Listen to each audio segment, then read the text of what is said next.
ऐसे ना बहुत सारे लोग होते हैं जो बहुत ज़्यादा सफल होते हैं, जिनके पास में बहुत सारी मैटेरियलिस्टिक चीज़ें होती हैं, जिनकी लाइफ में बहुत ज़्यादा लग्जरी होती है। लेकिन अगर आप उनकी लाइफ को बहुत करीब से देखेंगे तो आप पाएंगे कि उनके जो रिश्ते होते हैं, जो उनके आसपास के लोग होते हैं, जो उनके अपने लोग होते हैं, उनसे उनके रिलेशनशिप जो होते हैं वो बहुत ज़्यादा अच्छे नहीं होते।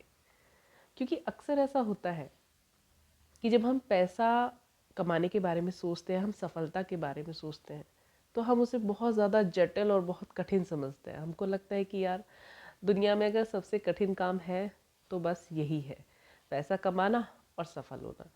और जब बात रिलेशनशिप की आती है, रिश्तों को सहेजने की आती है, तो हमको लगता है यार, ये दुनिया का सबसे कठिन काम तो है नहीं, ये तो दुनिया का सबसे सरल काम है, तो इसको हमें बहुत ज़्यादा अटेंशन देने की ज़रूरत है नहीं। और इसी वजह से और इसी सोच की वजह से लोग अक्सर अपने जो रिश्ते होते हैं उन पर बहुत ज़्यादा ध्यान नहीं देते, जिसकी वजह से पैसा तो बहुत कमा लेते हैं, सफलता भी बहुत आ जाती है, लेकिन उसके बाद शुरू होती है उनके ज़िंदगी में रिश्तों की खींचातानी। जो पैसा हम कमाते हैं वो सारा पैसा किसके ऊपर खर्च करेंगे? ऑफ कोर्स अपने ऊपर तो खर्च करना ही है, पर अपने लविंग वंस के लिए ही तो कमाते हैं ना। सब लोग अपनी फैमिली के लिए कमाते हैं, अपने जो आसपास के अपने लविंग वंस होते हैं उनके लिए कमाते हैं। और लेकिन जब समय था उनको अटेंशन देने का और उनसे रिश्तों के बॉन्ड बनाने का, तो हम वो बॉन्ड बना ही नहीं पाए। हमको लगा ठीक है, हम पैसे कमा रहे हैं और पैसे से सारी ज़रूरतें पूरी तो हो ही जाती हैं। लेकिन अक्सर इस भाग दौड़ में ना और इस सोच में हम ये भूल जाते हैं कि जो इमोशंस होते हैं ना और जो इमोशनल नीड्स होती हैं, उनको हम पैसों से फुलफिल नहीं कर सकते। हाँ, कुछ हद तक पैसा उसमें सहायता ज़रूर कर सकता है, लेकिन जो इमोशनल नीड्स होती हैं वो इंसान का समय देने से और इमोशंस को बांटने से और कम्युनिकेट करने से ही जो है वो नीड्स जो है पूरी होती है। अब आप देखते हो कि आपके साथ वाला कोई बंदा है, वो आपकी तरह ही सफल है, आपकी तरह ही पैसे कमा रहा है, पर उसके रिलेशनशिप आपकी तरह ख़राब नहीं है। अब आपको लगता है कि यार, ये क्या प्रॉब्लम है, सारी स्थितियां तो मेरी जैसी ही हैं, फिर उसके रिलेशनशिप इतने अच्छे क्यों हैं और मेरे रिलेशनशिप इतने ख़राब क्यों हैं? जिन लोगों के रिलेशनशिप सब लोगों से बहुत ज़्यादा अच्छे होते हैं ना, उसके पीछे उनकी इमोशनल इंटेलिजेंस होती है। जी हाँ, आपने फाइनेंशियल इंटेलिजेंस के बारे में तो सुना होगा लेकिन एक इमोशनल इंटेलिजेंस भी होती है, जिससे इमोशन जो रिश्ते होते हैं आपको उनको एक बैलेंस बना के रखा जाता है।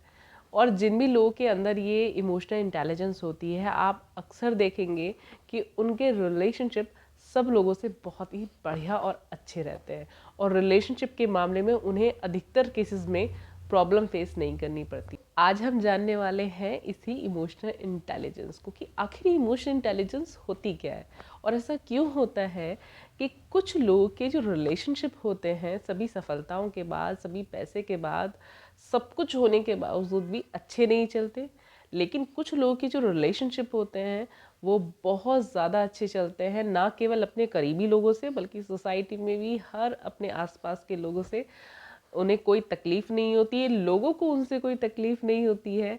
आखिर ऐसा होता क्या है उनके पास में जिससे किसी भी इंसान को उनसे कोई तकलीफ नहीं होती? इसका जो सीक्रेट है वो है इमोशनल इंटेलिजेंस। तो चलिए सीखते हैं क्या होती है इमोशनल इंटेलिजेंस। अगर एक बहुत ही छोटी सी लाइन में कहूँ ना, तो इमोशनल इंटेलिजेंस ना आदमी का एक हुनर होता है, उसकी ना एक काबिलियत होती है। एक ऐसी काबिलियत इंसान के अंदर कि ना केवल वो अपने इमोशंस को समझ सकता है, उनको मैनेज करना जानता है, बल्कि जो उनके उसके आसपास के जो लोग होते हैं ना, उनके इमोशंस को भी अंडरस्टैंड करता है और कहीं ना कहीं उनको मैनेज कर लेता है। क्योंकि आप अंडरस्टैंड करोगे तो आपको समझ में आ जाएगा कि सामने वाले का बिहेवियर कैसा है, वो क्या चाह रहा है, वो किस तरह की बात कर रहा है, वो किस तरह के इमोशंस में अभी जो इंडल्ज है। तो आप क्या करते हैं, उसके इमोशंस को भी मैनेज कर लेते हैं। तो जिस इंसान में ये बौद्धिकता होती है ना, जिस इंसान में ये इंटेलिजेंस होती है, उसके रिलेशनशिप अक्सर अच्छे ही रहते हैं लोगों के साथ में। जो भी ऐसा व्यक्ति होगा ना आपकी लाइफ में इमोशनल इंटेलिजेंस वाला, तो आप देखेंगे उसकी ना हर चीज़ पे जो अप्रोच है वो बहुत ज़्यादा बैलेंस होगी। बहुत ज़्यादा इमोशनल या बहुत ज़्यादा प्रैक्टिकल होकर वो कभी डिसीजन नहीं लेगा। जहाँ पर जिस अप्रोच की ज़रूरत होगी वही बैलेंस अप्रोच जो है वो व्यक्ति अपनाएगा। और ना उसकी जो अंडरस्टैंडिंग होगी अपने इमोशंस को लेकर बहुत ज़्यादा अच्छी होगी। क्योंकि आप दूसरों के इमोशंस को तभी समझ सकते हैं जब आप अपने इमोशंस को बहुत अच्छी तरह समझें। आपने अक्सर देखा होगा, ऐसे बहुत सारे लोग होते हैं, कभी कभी सामान्य सब लोगों से ऐसी चीज़ें हो जाती हैं कि वो कोई भी डिसीज़न लेना होता है तो बहुत ज़्यादा एक्सट्रीम लेवल पर इमोशनल होकर कोई भी डिसीज़न ले लेते हैं। उस वक्त पर बिल्कुल भी नहीं सोचते, थोड़ा सा भी प्रैक्टिकल होकर चीज़ों को नहीं सोचते हैं, और वहाँ पर क्या होता है, अर्थ का अनर्थ हो जाता है। मतलब कुछ ना कुछ ऐसा वो गलत कर बैठते हैं जहाँ उनको बाद में पछतावा होता है कि यार थोड़ा सा अगर मैंने रुक कर सोच लिया होता, थोड़ा सा अगर मैं इस बात पर थोड़ा प्रैक्टिकल होकर या थोड़ा सा बैलेंस अप्रोच मैंने अपना ली होती तो शायद इसका जो परिणाम होता वो बहुत ज़्यादा अच्छा होता या मेरे फेवर में होता या इतना ख़राब नहीं होता जितना ज़्यादा ख़राब इस डिसीज़न को लेने से हो गया। तो जो भी इमोशनल इंटेलिजेंस वाला व्यक्ति होता है वो कभी भी इस तरह के जो डिसीज़न होंगे ना उनमें नहीं पड़ता है। जब भी रिश्तों की बात आती है, जब भी किसी इस तरह के इमोशंस को बैलेंस करने की बात आती है, तो हमेशा उस इंसान की जो अप्रोच होती है ना वो इसी तरह की होती है। इमोशंस और प्रैक्टिकल को, दोनों चीज़ों को लेकर ही वो इंसान एक बैलेंस अप्रोच के साथ में कोई भी डिसीजन लेता है। और यही एक वजह होती है जिसकी वजह से वो दूसरे लोग को, जैसे वो अपने इमोशंस को अच्छी तरह से अंडरस्टैंड कर पाता है, इसी वजह से वो दूसरे लोगों के साथ में भी उतनी ही अच्छी अंडरस्टैंडिंग जो है वो शेयर करता है। इसलिए ऐसे लोगों के जो रिलेशनशिप होते हैं, ना केवल अपने करीबी रिलेशनशिप बल्कि इनके आसपास के लोगों के साथ, इनके वर्किंग प्लेस पर, सब जगह इन लोगों के जो रिलेशनशिप होता है सब लोगों से बहुत ज़्यादा अच्छे होते हैं। क्योंकि ये सब लोगों को अंडरस्टैंड करके चलते हैं, और जहाँ जितने इमोशंस दिखाने चाहिए उतने ही इमोशंस को शो करते हैं, और जहाँ इमोशंस दिखाने की ज़रूरत नहीं होती है वहाँ इमोशंस को उतना शो नहीं करते हैं। जो लोग इमोशंस को बहुत ज़्यादा अंडरस्टैंड नहीं करते हैं ना, उनके साथ क्या होता है कि रिलेशनशिप में ऐसा हो जाता है कि वो बहुत ज़्यादा जजमेंटल हो जाते हैं हर बात को लेकर। क्योंकि उन्हें इमोशंस तो पीछे के समझ नहीं आ रहा है कि इंसान किस बात से इफ़ेक्ट करके या किस बात से सोच के किस इमोशन के साथ में कोई बात को बोल रहा है। तो जो किसी ने बोला उसी पर उसको वो जज करने लग जाते हैं। तो इससे क्या होता है, उन लोगों के बीच में जो उनका रिलेशनशिप होता है उसमें नकारात्मक चीज़ें, या फिर कहें कि उनका जो रिलेशनशिप ख़राब होना है, जो बॉन्ड होता है वो बन नहीं पाता है, फिर बहुत ज़्यादा जो है कमज़ोर रहता है हमेशा। क्योंकि वहाँ पर इमोशंस को समझने की कोशिश नहीं की जा रही है। जबकि यहाँ पे जो इमोशनल इंटेलिजेंस वाला जो व्यक्ति होता है वो हमेशा सामने वाले के इमोशंस को समझने की कोशिश करता है। और तब वो कोई भी जजमेंटल होने से पहले, वो जजमेंटल होता ही नहीं है उस बात पर, या होता भी है तो एक बैलेंस बना के अपने दिमाग में चलता है कि ठीक है, सामने वाला कोई बात बोल रहा है तो उस बात पे ही उसको जज नहीं करना है, बस कि उसके पीछे के जो इमोशंस हैं उनको भी समझना है। और इससे क्या होता है कि एक बैलेंस अप्रोच बन जाती है। बहुत दफ़ा ऐसा हो जाता है कि किसी इंसान ने कोई बात की और आप बहुत ज़्यादा जजमेंटल हो गए, आपको किसी के बारे में कुछ पता चला, किसी ने कुछ बात बोली और आप बहुत ज़्यादा जजमेंटल हो जाते हैं उस बारे में। जब बाद में लेकिन आपको उस बात के पीछे की चीज़ें पता चलती हैं, उस बात के पीछे के इमोशंस पता चलते हैं किसी और के थ्रू या उस इंसान के थ्रू, तो आपको बहुत ज़्यादा रिग्रेट होता है कि अरे यार, मैंने फालतू में ही किसी इंसान की एक छोटी सी बात के पीछे उसको इतना ज़्यादा जज कर लिया, जबकि उसके पीछे की जो बात थी, उसके पीछे के जो इमोशंस थे, जो सेंटिमेंट्स थे, वो अलग थे। वो ये चीज़ नहीं थी जो मैंने जज की या मैंने जो समझी। तो ऐसा अक्सर हो जाता है, और रिश्तों में ऐसी जो चीज़ें होती हैं बहुत ज़्यादा खटास जो है पैदा करती हैं, और रिश्तों को कभी भी अच्छा और मजबूत नहीं बनने देती हैं।